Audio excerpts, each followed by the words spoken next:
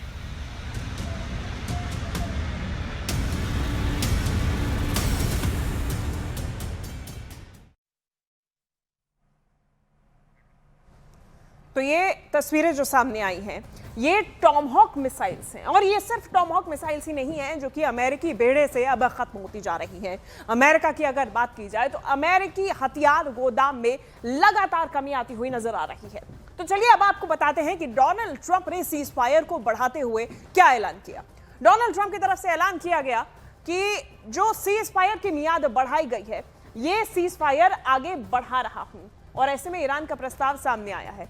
और साथ ही साथ में ये जो है वजह बता रहे हैं हम आपको कि आखिर सीज फायर ट्रंप तो ऐलान कर रहे हैं, लेकिन उसकी वजह हो क्या सकती है? उसकी वजह हो सकती है कि ट्रंप की मजबूरी है सीज फायर, और यूएस हथियार गोदाम जो है वो लगभग खाली हो चुका है।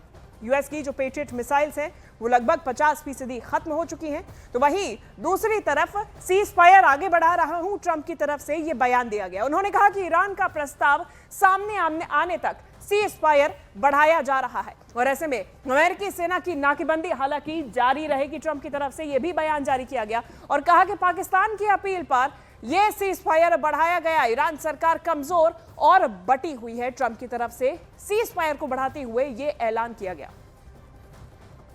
और ट्रंप ने यह दावा किया कि यह पाकिस्तान सरकार की तरफ से जो प्रस्ताव आया सीज फायर के लिए, उसके चलते सीज फायर बढ़ाया गया। हालांकि ट्रंप ने यह भी दावा किया और स्पष्ट कर दिया कि सीज फायर के दौरान जो नाकाबंदी जारी है अमेरिकी सैन्य की, वो उसी क्षमता के साथ में नाकेबंदी जारी रहेगी, और सीज फायर को मैं आगे बढ़ा रहा हूं। ट्रंप ने कहा कि ईरान का प्रस्ताव सामने आने तक, जो औपचारिक प्रस्ताव है ईरान की तरफ से, वो सामने आने तक ये सीज फायर बढ़ा रहेगा। तो सवाल यह भी है कि जो ट्रंप अब से कुछ घंटे पहले तक ये कह रहे थे कि ईरान बातचीत के लिए नहीं आया तो बम बरसेंगे, वो ट्रंप अचानक से सीज फायर के लिए कैसे राजी हो गए? क्या ट्रंप के सामने इसके अलावा कोई और विकल्प था ही नहीं, ऑप्शन था ही नहीं? ऐसा हम इसलिए कह रहे हैं क्योंकि ईरान के साथ 40 दिन के युद्ध में अमेरिकी मिसाइल्स का खजाना करीब करीब आधा हो गया है। अमेरिका की सबसे घातक पेट्रियट मिसाइल्स लगभग 50% खत्म हो चुकी हैं। थार्ड इंटरसेप्टर, जो कि मिसाइल हमलों को भेद डालती हैं, इसका स्टॉक भी आधे से ज्यादा इस्तेमाल हो चुका है। इसके अलावा पूरी दुनिया में फेमस अमेरिका की प्रिसिजन स्ट्राइक मिसाइल्स का स्टॉक भी 45% तक खत्म हो चुका है। मतलब कि अगर ट्रंप सीज फायर नहीं करते तो करते क्या? युद्ध आगे बढ़ाने के लिए उनके बारूदी गोदाम में हथियार अब आधे ही बचे हैं। और अब खबर तेहरान से, जहां रेवोल्यूशनरी स्क्वायर में एक शक्तिशाली सैन्य प्रदर्शन देखने को मिला है। यहां पर ईरानी सेना ने अत्याधुनिक फतेह 110 और खुर्रम शहर बैलिस्टिक मिसाइल को जनता के बीच पेश किया। भारी सुरक्षा के बीच स्क्वायर में एंटर करती है और लॉन्चर वाहन पर सवार ये मिसाइल धीरे धीरे अपनी तय पोजीशन की ओर बढ़ती है। चारों ओर सुरक्षा बल तैनात है और माहौल पूरी तरह सतर्क है। कुछ ही पलों में मिसाइल को लॉन्चिंग एंगल पर सेट किया जाता है। तेहरान से आई इन तस्वीरों के जरिए ईरान ने अपने दुश्मनों को सख्त संदेश देने की कोशिश की। ये तस्वीरें देखिए, ये ईरान का शक्ति प्रदर्शन है जो कि इस जश्न के बीच देखा जा रहा है। फतेह 110 के साथ में ये प्रदर्शन किया गया। खुर्रम शहर मिसाइल को धीरे धीरे आगे बढ़ाया गया और फिर लॉन्चिंग पोजीशन में रखकर ये शक्ति प्रदर्शन देखा गया। इस महायुद्ध के बीच में सीज फायर तो बढ़ गया, लेकिन तेहरान से ये जो तस्वीरें सामने आई हैं वो दिखाती हैं और ईरान की तरफ से सीधा संदेश दिया जाता है कि ईरान अभी भी युद्ध के लिए तैयार है। तो वहीं अमेरिकी राष्ट्रपति डोनाल्ड ट्रंप ने भले ही सीज फायर की डेडलाइन आगे बढ़ा दी हो, लेकिन अमेरिका और ईरान के बीच बातचीत पटरी पर लौटती हुई नहीं आ रही, ये दिखाई ही नहीं दे रही है। अब लिहाजा ये माना जा रहा है कि पश्चिमी एशिया में महायुद्ध लंबे समय तक जारी रह सकता है, जिसके कारण वैश्विक स्तर पर एक बड़ा असर पड़ सकता है। भारत की अगर हम बात करते हैं, क्या असर पड़ सकता है? भारत की बात करें तो तेल की तंगी अब हो सकती है, क्योंकि पेट्रोल डीजल की कीमतों पर भी इसका सीधा असर देखा जाएगा। गैस की किल्लत हो सकती है और इसकी वजह से खाने पीने की चीजें जो है वो महंगी होने लगेंगी, जो कि सीधा आम जनता की जेब पर असर डालेगी। ऊर्जा संकट पैदा हो सकता है, जिससे ट्रांसपोर्ट और खेती की लागत भी बढ़ सकती है। सब्सिडी को लेकर भी सरकार का खर्च बढ़ सकता है। इसके अलावा सप्लाई चेन प्रभावित हो सकता है। युद्ध से शिपिंग रूट पर एक बड़ा असर पड़ा है और इसकी वजह से जो खाड़ी क्षेत्र है उनके समुद्री व्यापार का बड़ा रास्ता है वो शिपिंग रूट, और इससे शिपिंग रूट प्रभावित होगी। भारत की अर्थव्यवस्था भी प्रभावित होगी, जिसके कारण आर्थिक विकास धीमी पड़ सकती है। जो कि टारगेट सेट किया गया था उससे स्लो ये विकास हो सकता है। और प्रवासियों की बात करें, अर्थव्यवस्था प्रभावित होने के बाद में प्रवासियों पर भी इसका असर देखा जा सकता है। करोड़ों परिवारों की आय पर इसका संकट पड़ेगा और सीधा संकट पड़ेगा संख्या में जो भारतीय, बड़ी संख्या में जो भारतीय रहते हैं, प्रवासी भारतीय, ऐसे में करोड़ों परिवारों की आय पर सीधा असर पड़ेगा, संकट आ सकता है। विदेशी मुद्रा भंडार पर भी असर पड़ेगा और शेयर बाजार भी प्रभावित होगा। गिरावट के डर से इन्वेस्टमेंट पर भी सीधा असर देखा जा सकता है और ऐसे में 40% खाड़ी देशों के अलावा शेयर बाजार बड़े स्तर पर यह प्रभावित हो सकता है, क्योंकि गिरावट के डर से इन्वेस्टमेंट पर असर पड़ेगा ही। देखिए, भारत ने ईरान में चाबहार पोर्ट पर काफी निवेश भी किया हुआ है। युद्ध की स्थिति में मध्य एशिया तक पहुंचने पर आयात और निर्यात पर इसका सीधा असर, ये रणनीतिक मार्ग है, ये बाधित हो सकता है और इससे आयात निर्यात पर सीधा असर पड़ेगा। इसके अलावा बात की जाए डिप्लोमेटिक रिलेशंस पर भी इसका असर देखने को मिल सकता है। समर्थन को लेकर कूटनीतिक दबाव बनाया जा सकता है, क्योंकि भारत के रिश्ते अमेरिका, इजराइल और ईरान तीनों से ही अच्छे हैं। अब ऐसी स्थिति में किसी एक पक्ष के समर्थन को लेकर यह कूटनीतिक दबाव बनाया जा सकता है, लिहाजा किसी एक का पक्ष लेना भारत के हितों के खिलाफ हो सकता है। तो पश्चिम एशिया में युद्ध के कारण जितना नुकसान ईरान को हुआ है, खाड़ी देशों को भी भारी नुकसान उठाना पड़ा है। कतर से लेकर कुवैत तक, सऊदी अरब से यूएई तक और ओमान से लेकर बहरीन तक हर जगह युद्ध का बुरा असर पड़ा है और आगे भी अगर युद्ध जारी रहता है तो गल्फ कंट्रीज में स्थिति और ज्यादा बदतर हो सकती है। अभी आपने भारत के बारे में सुना, अब चलिए गल्फ कंट्रीज, खाड़ी देशों की बात करते हैं कि वहां पर क्या नुकसान हो सकता है। सबसे बड़ा जो संकट है वो है हॉर्मोज संकट। सीधे तौर पे तेल और गैस की सप्लाई ठप हो जाएगी। ये जो देशों की सबसे बड़ी लाइफलाइन है, खाड़ी देशों की, इसे बंद करने से तेल और गैस की सप्लाई ठप पड़ गई है। अब इससे कमाई का जो रास्ता है वो बंद ही हो गया है। दूसरी तरफ खाड़ी देश खाने पीने की चीजें भी इसी रास्ते से मंगवाते हैं, लिहाजा ग्रोसरी सप्लाईज इमरजेंसी जैसे हालात पैदा हो गए हैं। खाने पीने की जो चीजें हैं वो काफी महंगी हो गई हैं। इसके अलावा अगर विदेशी कामगारों की बात की जाए तो प्रवासियों का पलायन भी देखा जा रहा है। विदेशी कामगारों की नौकरियां प्रभावित हो रही हैं और ऐसे में बार बार बड़ी संख्या में प्रवासियों का पलायन देखने से भारत समेत कई ऐसे देश हैं जिनके लोगों को वापस भेजना पड़ सकता है। इसके अलावा पर्यटन और पढ़ाई को भी झटका पड़ सकता है, क्योंकि दुबई और कतर के पर्यटन केंद्रों पर इसका सीधा असर देखा गया है। ये ऐसे देश हैं जहां पर पर्यटन केंद्र, इनका सबसे बुरा हाल देखा गया। स्कूल और कॉलेज भी बंद करने पड़े। अब ऐसे में युद्ध की स्थिति में निवेशकों का भी पलायन हो सकता है और यह एक झटका खाड़ी देशों को सीधे तौर पे लग सकता है, क्योंकि विदेशी निवेश यानी कि एफडीआई में भारी कमी आई है। इसकी वजह से विदेशी निवेश में भारी कमी आने वाले समय में भी आ सकती है। ईरान युद्ध में जो विकास मॉडल है इसको भी हिला कर रख दिया है। इसकी वजह से जीडीपी में गिरावट की संभावना बताई जा रही है। 1.8 से 6% की गिरावट का अनुमान लगाया जा रहा है। तो कुल मिलाकर खाड़ी देशों की अर्थव्यवस्था पर बड़ा असर पड़ेगा। ऑक्सफोर्ड इकोनॉमिक्स की रिपोर्ट के मुताबिक लगभग $194 बिलियन का नुकसान हो सकता है। इंफ्रास्ट्रक्चर पर खतरा बरकरार है। पहले की तरह ईरान ऊर्जा ठिकानों पर हमले कर सकता है, यानी कि सऊदी अरब और यूएई के तेल रिफाइनरी और डिपो पर भी मिसाइल और ड्रोन से हमले किए जा सकते हैं। बात की जाए अगर सुरक्षा और सैन्य खतरे की, किस तरीके से ये खतरा बढ़ता जा रहा है। सीधे निशाने पर कई अमेरिकी बेसिस बने हुए हैं, क्योंकि बहरीन, कुवैत, कतर और यूएई में अमेरिका के कई सैन्य ठिकाने हैं और जवाबी कार्रवाई में ईरान इन्हीं अमेरिकी सैन्य ठिकानों पर मिसाइल और ड्रोन दाग सकता है। इसके अलावा क्षेत्रीय जो शक्ति है, एक और अहम बात है कि क्षेत्रीय कूटनीति में बदलाव देखा जा सकता है। युद्ध के कारण खाड़ी देशों के बीच मतभेद बढ़ सकते हैं। अगर कुछ देश अमेरिका के करीब रहेंगे तो कुछ देश ईरान के साथ संतुलन बनाने के लिए तटस्थ रहने की कोशिश करेंगे। अब ऐसे में इसकी वजह से क्षेत्रीय शक्ति संतुलन जो है वो अब बिगड़ सकता है।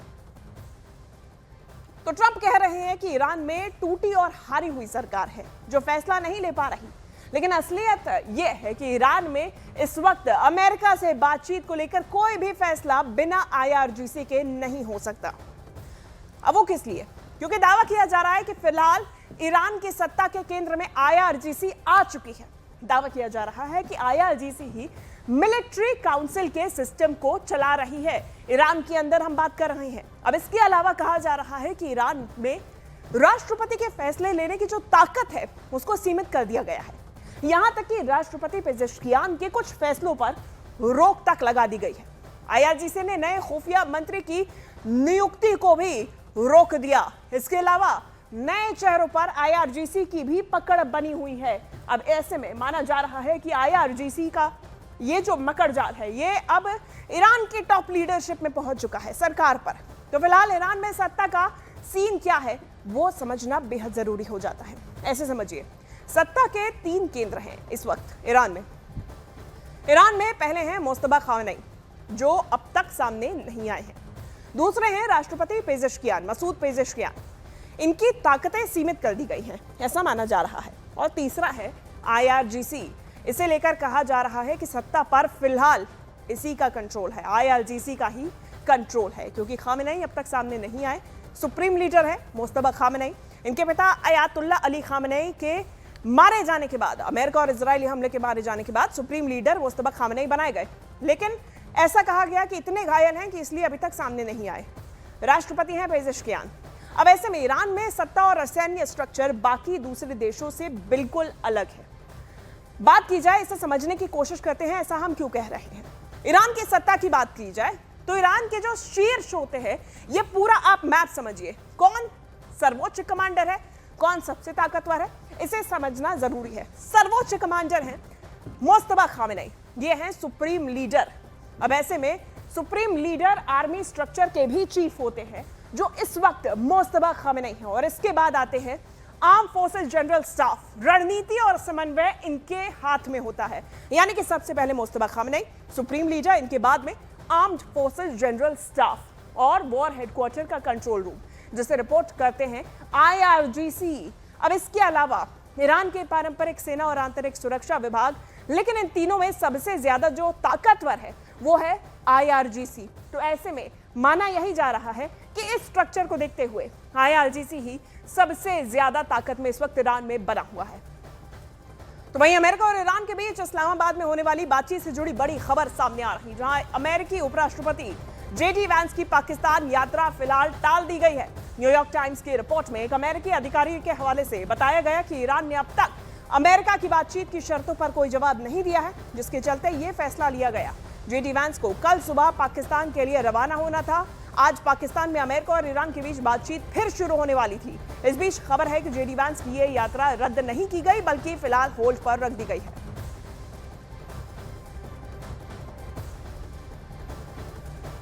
तो दूसरे दौर की वार्ता से पहले अब ये बड़ी जानकारी सामने आई, जहां पाकिस्तान में बातचीत होने वाली थी।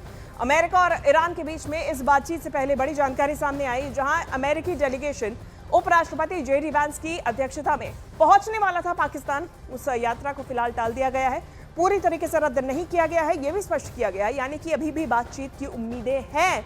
और ऐसे में ईरान की प्रतिक्रिया अभी तक सामने नहीं आई। JD वैंस की पाकिस्तान यात्रा इसलिए फिलहाल टाल दी गई है।